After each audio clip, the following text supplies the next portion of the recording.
So we are doing some place work send off at the park this morning. It's 5:30, and some recall with Harley. Being able to send a dog off away from you is a very important thing for them to know and learn, thing for you to be able to learn and practice, not just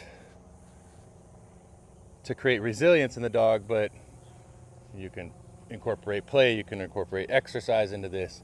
It allows you to get space when they run to the door and so on. If we're not sending our dog away at least 50% of the time, the question begs why.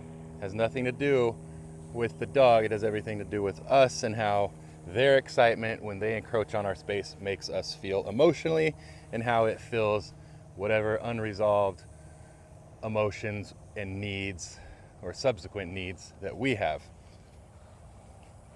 At the end of the day, walking in the house and there's a little being that's so excited to see you no matter what feels good. If you have emotional voids that have not been resolved, if you have unexpressed feelings and emotions that have not been addressed and overcome and understood, then yes, that feels amazing, and so we continue it. Has nothing there's nothing that the dog needs in that situation. It's everything to do with human and our selfishness and attempts to create an emotional surrogate in our dog. Same thing why a lot of people struggle with having a calm feeding ritual, because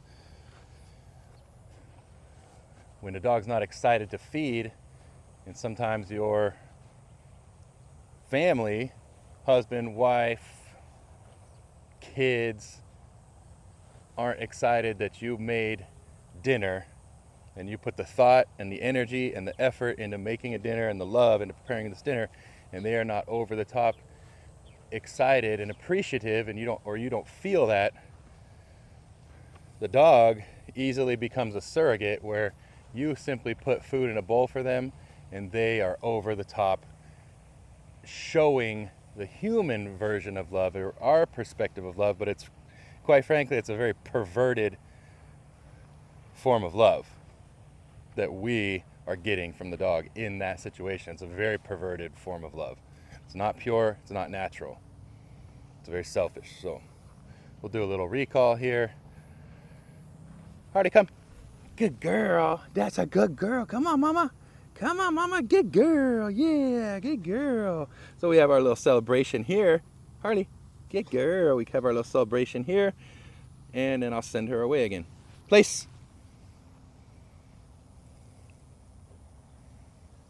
Good job, mama. Good girl. And then I'm going to do another rotation. So it's a good indicator of balance in a relationship when you can call your dog and they come to you. That's generally easy for most people in the home when your dog is excited and when you're excited. But can you call them out in nature? And then can you send them away from you? That's balance. Yin and yang. Black and white. Come to me when I call, go away when I ask you to go away. I'm busy right now. I don't want you in my space right now. That is normal and healthy. You dictate the terms. A dog is happy to be a dog. We just need to understand what a dog is, what they need, and that they're happy to be a dog. They're very happy to be a dog. We're not always happy that they're a dog because we're lacking some kind of connection in our life. Again, unresolved emotions, unresolved trauma. So, all of that. So yeah, when your dog is excited simply because you come home, excited about feeding, you're doing nothing productive for the dog. And it has nothing to do with the dog. We have to accept that. We have to be aware of that. It has everything to do with human selfishness, needing something for a void that is within us, or something unresolved or lacking within us. Could be tied to ego as well. Especially if there's multiple people in the household, it could be tied to ego as well. Most likely is tied to ego when selfishness is involved and emotional voids are involved in insecurities, because ego's job is to cover up insecurities and help us feel better. Harley, come. Good girl. That's a good girl. Come on. Yes, good girl, mama. Good girl. All right. Yes, good girl. All right. Let's get that little eye booger thing going on. Good girl. Good girl. Place.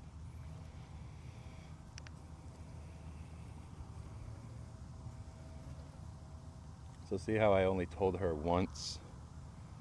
She came back. Good girl. We're at the point really, really limiting how many times I tell her or say a command. We don't need to constantly repeat it. We need to be able to follow through. So when she turned and came back, I gave a quick tap on the remote. Currently she's at a 12 out of 100. And if I hadn't have said that, most people probably wouldn't have even been able to tell.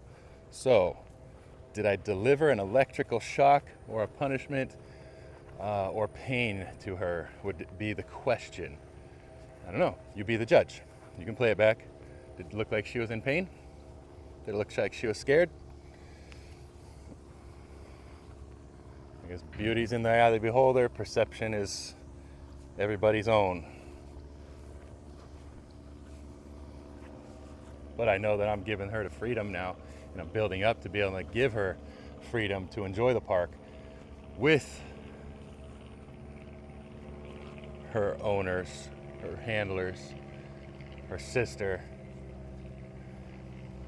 I'm able to immerse her in nature. She can go hiking, she can go camping, she can go to a park and run around and actually get to experience life as a dog and get out of this very, very human world. But that's done through structure, it's done through discipline. Discipline sometimes is doing the thing anyway that you don't want to do. If she didn't want to go to place, I still asked her to do it. That's a form of discipline. Discipline has nothing to do with pain. Harley, come. Good girl. That's a good girl. All right. Good girl. Yeah. Good job, mama. Good girl. All right. Good job. Place. So you be the judge. Did I use the remote there? Did I not use the remote? Good girl. Good job.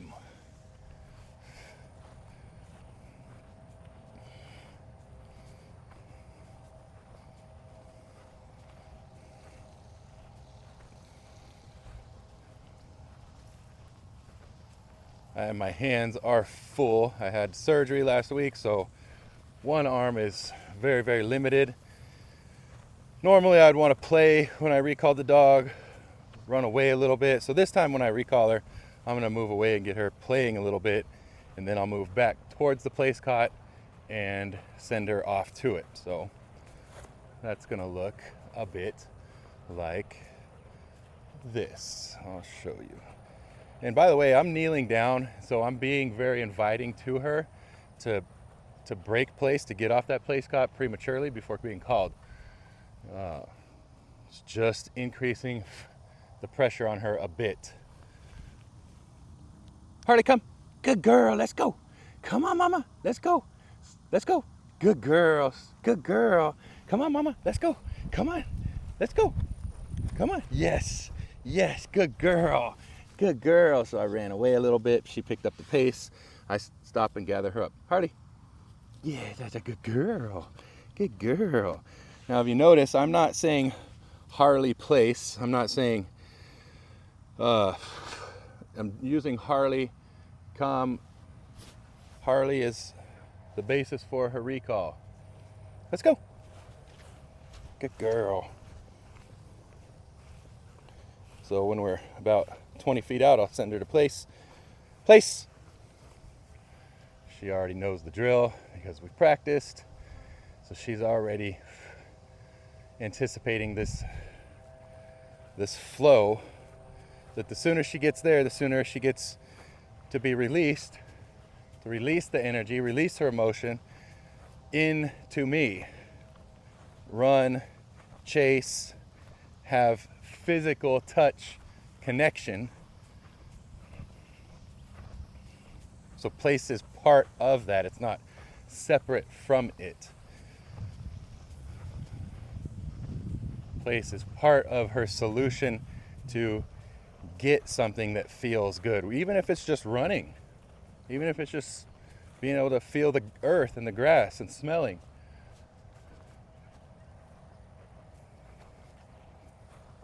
Harley, come. Good girl. Let's go, mama. Come on. Let's go. She got the grass. Let's go. Come on. Yes. Harley, come. Good girl. Let's go. Come on. Yes. Good girl. Good job, mama. Come on. Come on. Come on. Good girl. So I'm running away from her and I'm going to gather her up. Good girl. Good girl. Yeah. Good job. Good girl. Let's go.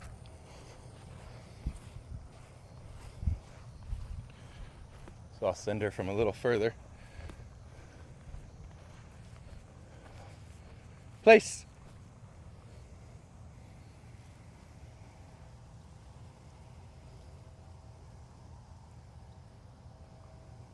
Good girl.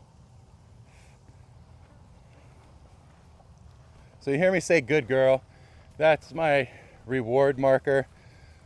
A lot of trainers will use yes. That's fine.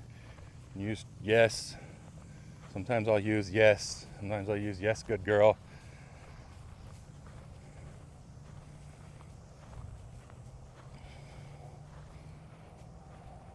This is heavy work for most dogs because we're switching them in and out of drive. We're asking her to go in and turn off by going to place, and then we're asking her to turn on drive, coming to us, playing, running, smelling the grass. So it's very heavy work besides the little bit of exercise component. It's heavy work for a dog.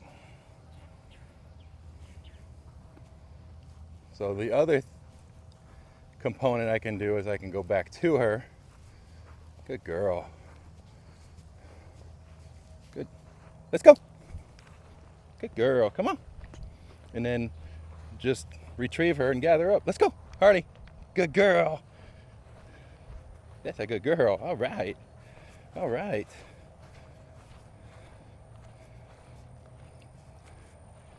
And I'm not asking her to heel or walk right with me right now.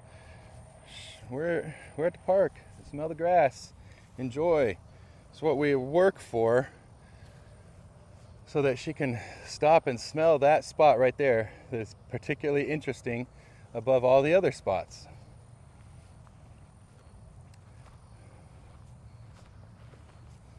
This is expression of her drive. Let's go. I can get her chasing. Come on. Come on. Good girl. Yes.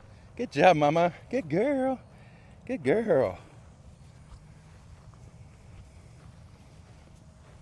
So I can let her express and feel the grass and smell the grass. Feel the freedom. Yeah, there we go. Good. Now things are flowing. Literally. Place.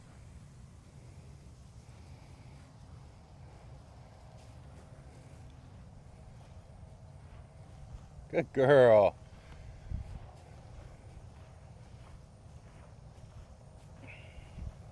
Anybody watching this? Harley is a puppy, everybody. Harley is a puppy.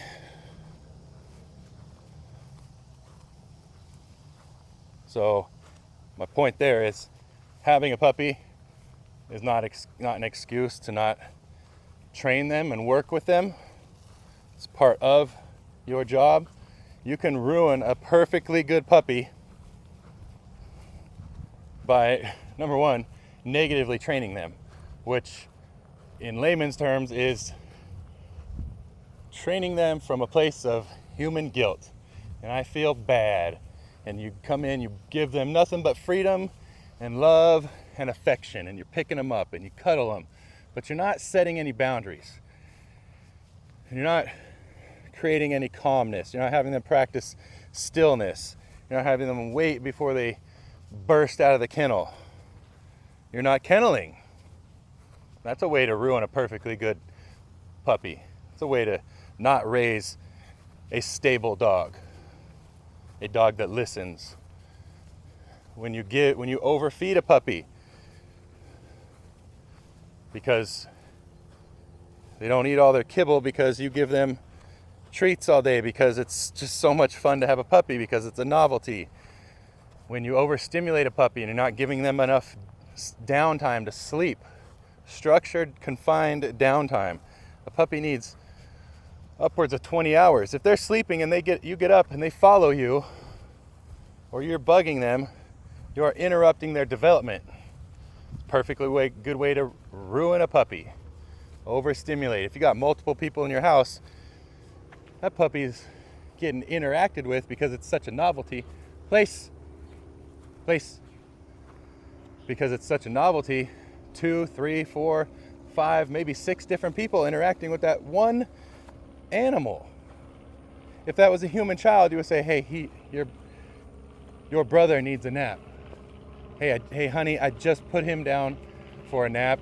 He's been fussy all day. But we don't do that with a puppy, because a puppy's a thing to us, to most people. It's a thing.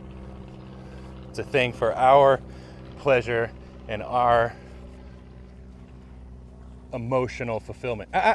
Place. So I'm going to challenge her because she's wanting to break place. So I'm going to walk to her. I'm not going to release her.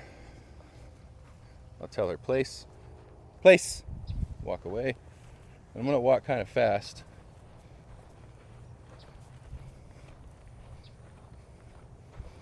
So perfectly good ways to ruin a puppy. Give them too much freedom too soon. Don't use a leash in the house and outside. Don't go potty with them. Just put them outside and expect them to go. Good way to ruin a puppy. Good girl. Let's go. Okay. Good ways to ruin a puppy. Good girl. Good job, mama. Good job. Good job. Yes, I like that. Good girl. I like that jumping up on Uncle Tim. Good job. Good girl. Place.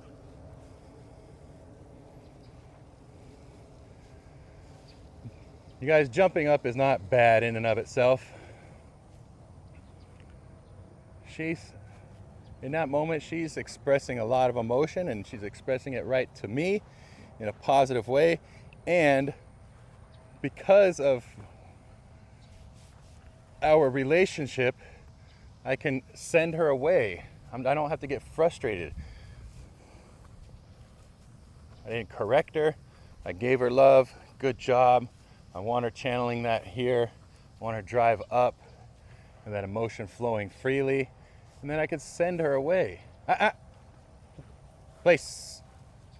Good girl. So I'll do that again. So I'm going to go back to her, give her a reminder. Place.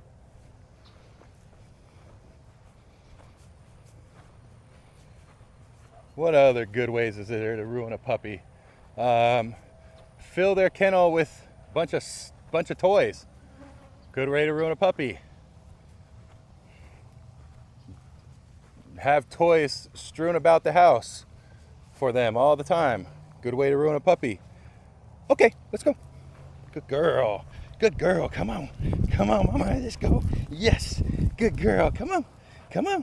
Yes, good girl. Good job. I love that sequence. Good girl. Good girl. Place.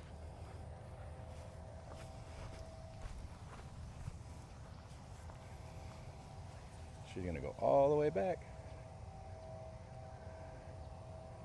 Good job. We got people with dogs here now, running off leash, playing fetch. Good girl. So yeah, good way to ruin a puppy. Give them free access to toys. Anything free. Free love, free affection. Just treating them like a novelty, like a stuffed animal. They're gonna be an adult dog at some point.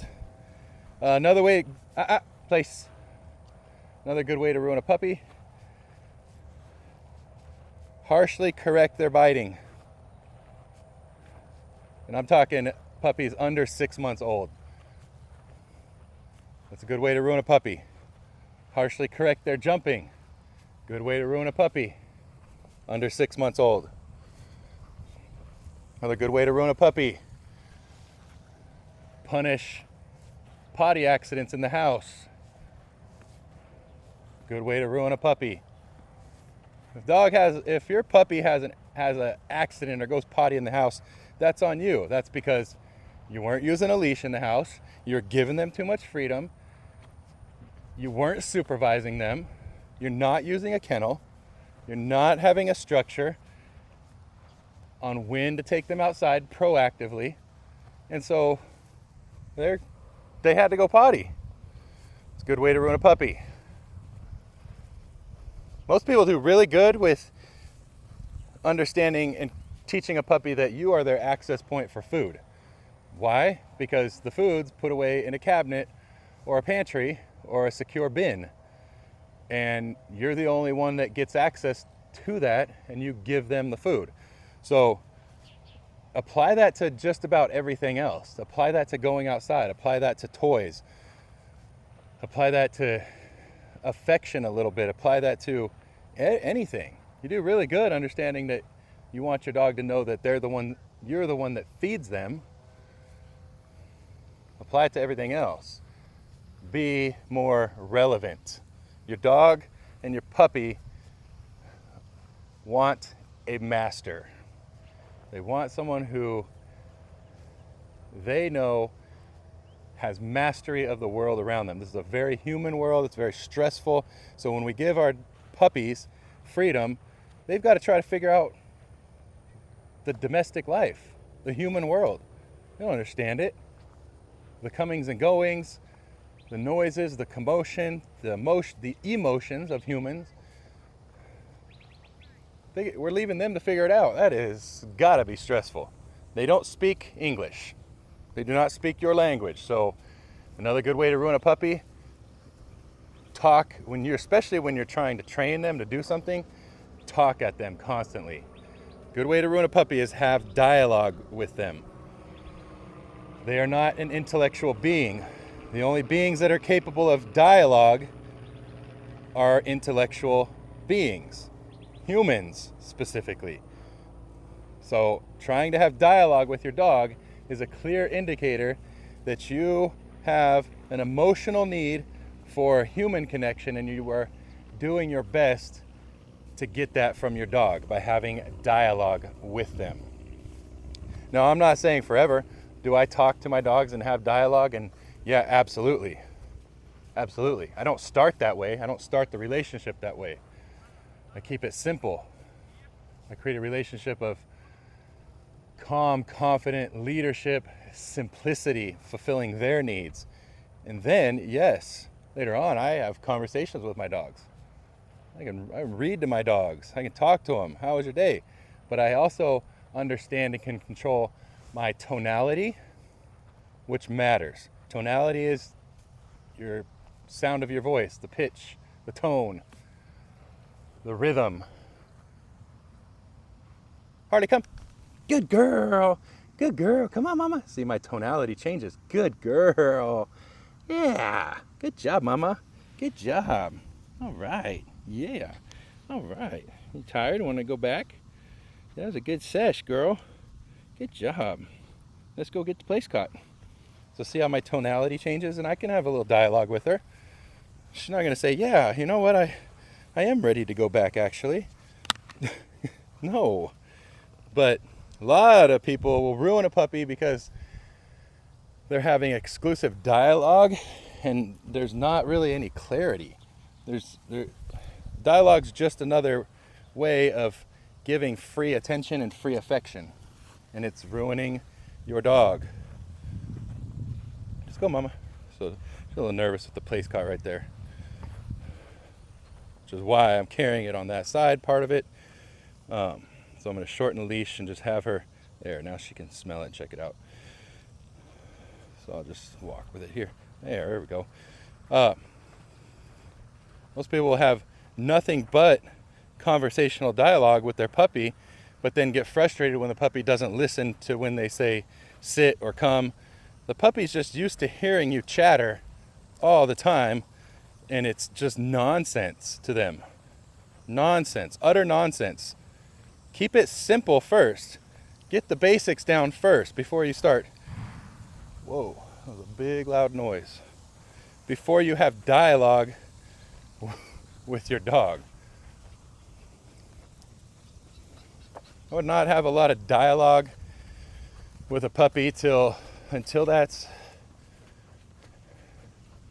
in place, until they understand some basics and you can understand how to just be precise and simple in your commands and your requests, and you've set some boundaries and you know how to communicate non-verbally, either with the leash or with body language. So we'll do this again. Rest. Rest. Good girl.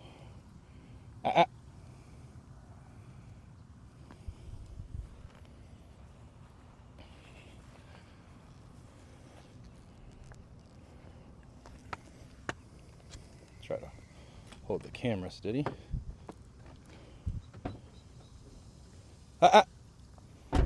Rest. Good. Good job, mama. Rest. Good job, mama. We got it. That's good. Good job, mama.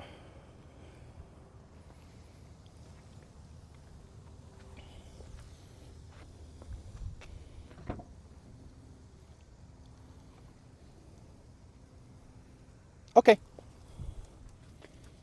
There we go. Boom. Slide this in the back. Anyways, good way to ruin your puppy. Give them free everything. And talk to them like they're an adult human being or a little baby. They're not a baby. They're a dog.